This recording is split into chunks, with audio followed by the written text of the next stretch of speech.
Seja muito bem-vindos ao nosso canal, seu canal Curso Bíblia Hoje.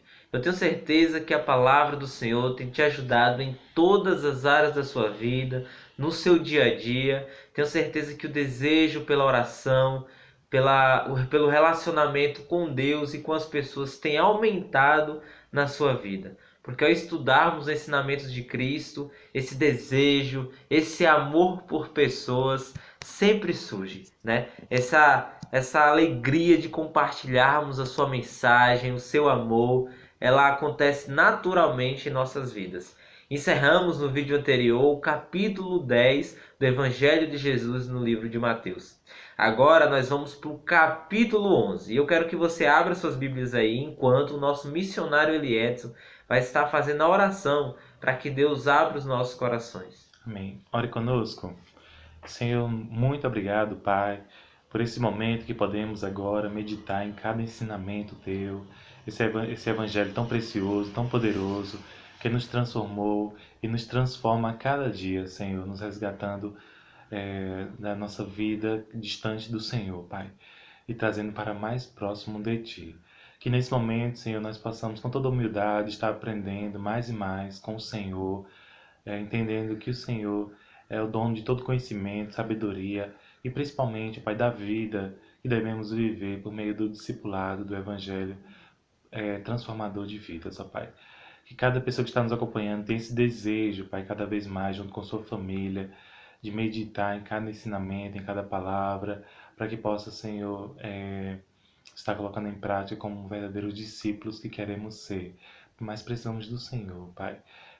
Precisamos da Tua ajuda nesse momento, é o que oramos em Teu nome. Amém. Amém.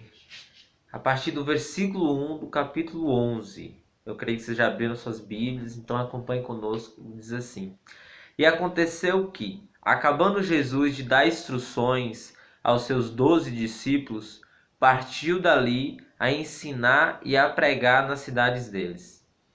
João, ao ouvir na prisão o que Cristo estava fazendo, enviou seus discípulos para lhe perguntarem: A dizer-lhe: És tu aquele que havia de vir, ou esperamos outro?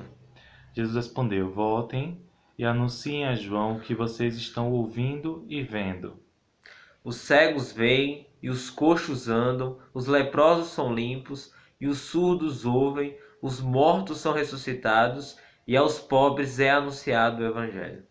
E feliz é aquele que não se escandaliza por minha causa.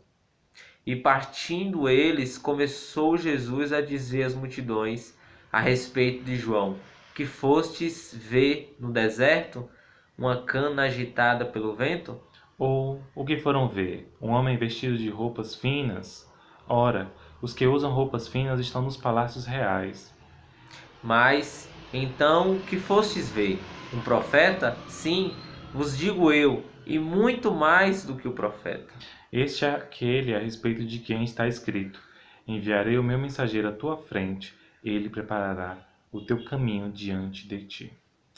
Muito bem, aqui nós vemos uma passagem que surgiu através dela alguns questionamentos, né? Quando, por exemplo, no versículo 2, João, ao ouvir na prisão o que Cristo estava fazendo, enviou seus discípulos para lhe perguntarem. Então, essa pergunta que traz muitas dúvidas, né?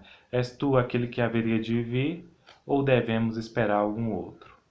O primeiro questionamento é se realmente João o Batista, aquele que a gente viu anunciando Jesus, preparando o caminho para o Messias, se ele, em algum momento da prisão, ele duvidou, né? Porque ele enviou seus discípulos com essa pergunta: és tu mesmo?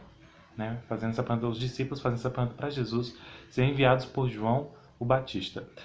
Então, ou devemos esperar algum outro? Esse é o questionamento.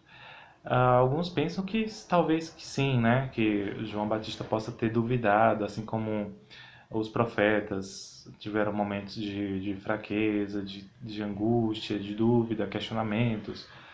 Como o principal deles que é citado é Elias, né? Teve um momento considerado um momento até para muitos de depressão.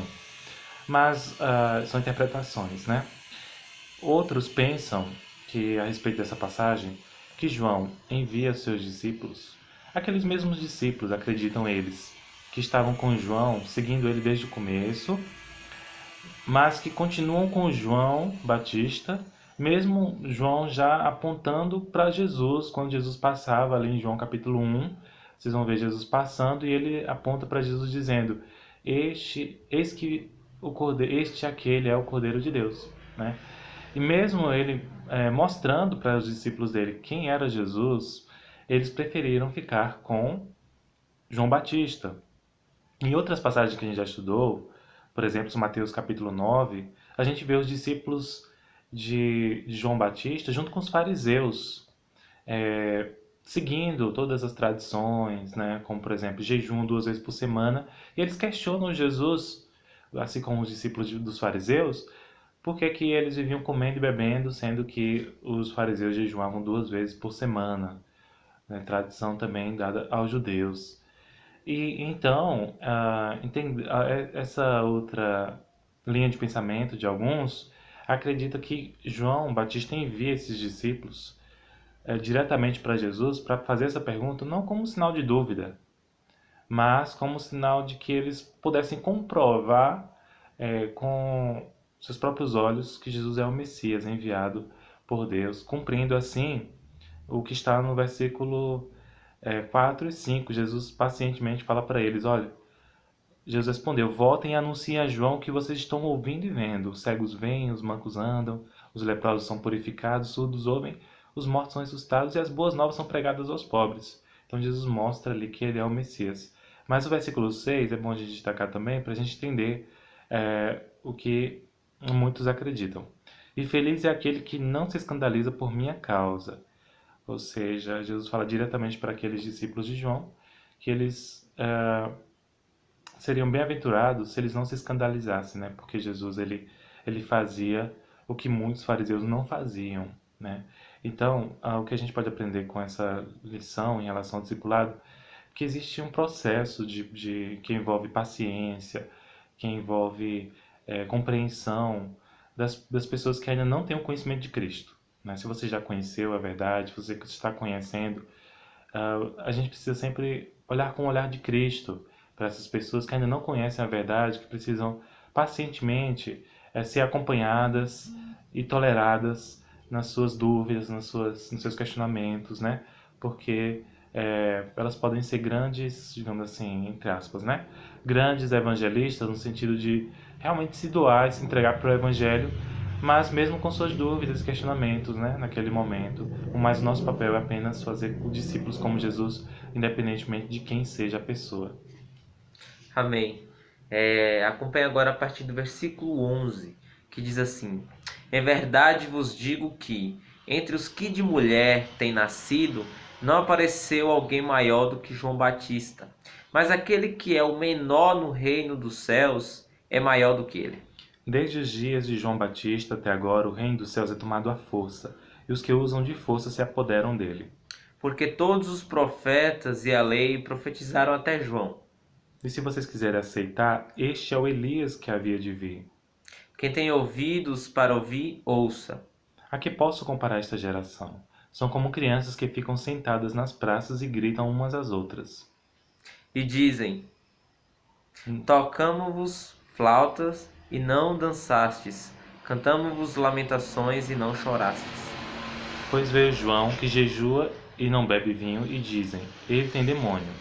Veio o filho do homem comendo e bebendo, e dizem: eis aí um homem comilão e beberrão, amigo dos publicanos e pecadores. Mas a sabedoria é justificada por seus filhos. Então Jesus começou a denunciar as cidades em que havia sido realizada a maioria dos seus milagres, porque não se arrependeram. Muito bem. É interessante notarmos aqui, né, o próprio Jesus falando, né, testificando do testemunho de João Batista, o qual, né, foi anunciado por profetas, da certeza que ele viria anunciar do Filho do Homem, do Cordeiro que tiraria o pecado do mundo. Então aqui Jesus ele começa a destacar, né, a posição de João Batista naquela época como um profeta, como aquele que anunciava realmente a sua vida, realmente o seu propósito de vida. O interessante notarmos que João Batista ele também era criticado por diversas vezes, porque ele tomava uma cultura, um modo de viver totalmente contrário ao normal daquela época. João Batista se alimentava diferentemente dos outros, seu local de pregação também era um local diferente da pregação dos outros. Ele iria para um lugar ali mais recluso e Jesus deixou bem claro que ele era criticado pelas suas posições, pelo seu modo de falar, pelo seu modo de pregar, seu modo de vestir. E da mesma forma, ele também era perseguido, ele também era realmente sofria, né, diversas calúnias pela forma que vivia, né? Seja ela comendo, seja ela bebendo com os publicanos, aqueles que eram de fato rejeitados, excluídos e tomados como o maior dos pecadores daquela época, traidores de suas nações. Então, Jesus ele toma um estilo de vida, de se relacionar com aquelas pessoas, e mesmo assim também ele era criticado. Então, Jesus deixa bem claro que não é por falta de prodígios, não é por falta de milagres, não é por falta de realmente do evangelho ser pregado que aquelas pessoas estavam rejeitando, mas é porque justamente elas não estavam interessadas no Cristo Salvador, eles não estavam interessados naquele que veio realmente tirar, né, todo o pecado do mundo, realmente nos justificar, realmente nos perdoar. Eles estavam apenas interessados em criticar, em julgar, e eles estavam fazendo isso tanto com João Batista como com Jesus. E Jesus vai, a partir dos versículos seguintes, dar um alerta, né, realmente assim, uma sacudida neles, deixando bem claro, né, que eles estavam ouvindo sim a mensagem do reino e eles não estavam se arrependendo. Então, para eu e você entendermos, né, que não é porque as pessoas irão dizer, né, ou comentar que nós estamos com pessoas que realmente estão distantes das outras pessoas, realmente pessoas que aos olhos do mundo não valem nada, e as pessoas irão nos criticar, assim como criticam qualquer outra pessoa que vive a vontade do Senhor. E nós devemos permanecer na certeza que estamos vivendo o Evangelho de Jesus. Independente das críticas, independente dos julgamentos, nós devemos ter a nossa consciência limpa e a nossa paz, tendo a certeza que estamos fazendo a vontade do Pai. Amém? Amém. A gente vai continuar, mas a partir de hoje, a partir desse capítulo 11, nós vamos começar uma nova forma de estudar. Nós vamos ler com vocês os últimos 10 versículos do capítulo 11, mas a gente vai deixar para você estudar com alguém da sua família, ou um amigo, ou um parente, ou um vizinho. Você vai ter esses 10 últimos versículos como uma forma de entender, como a gente tem aprendido nos últimos vídeos anteriores, o discipulado, o que é fazer discípulos, qual é o evangelho, o verdadeiro evangelho que Cristo nos ensina a partir desses versículos. E você também pode colocar suas dúvidas, né? Fazer perguntas a partir desses versículos, desses últimos 10 versículos. Então a gente vai ler com você, mas você vai ter essa nova missão, um desafio para estudar e aprender realmente sobre o discipulado a partir da vida de Jesus com base nesses últimos versículos, tá ok? Então, vamos lá. Versículo 21. Ai de você, Corazim, ai de você, Betsaida, porque se os milagres que foram realizados entre vocês tivessem sido realizados em Tiro e Sidom, há muito tempo elas se teriam arrependido, vestindo roupas de saco e cobrindo-se de cinzas. Por isso eu vos digo que haverá menos rigor para Tiro e Sidom no dia do juízo do que para vós. E você, Cafarnaum, será elevado até o céu. Não, você descerá até o Hades. Se os milagres que em você foram realizados tivessem sido realizados em Sodoma, ela teria permanecido até hoje. Eu vos digo, porém, que haverá menos rigor para os de Sodoma no dia do juízo do que para ti. Muito bem. A gente começou a leitura desses últimos 10 versículos, mas você vai continuar lendo até o final e você vai estudar esse texto com seus amigos, tá bom? Deus abençoe e até o próximo vídeo.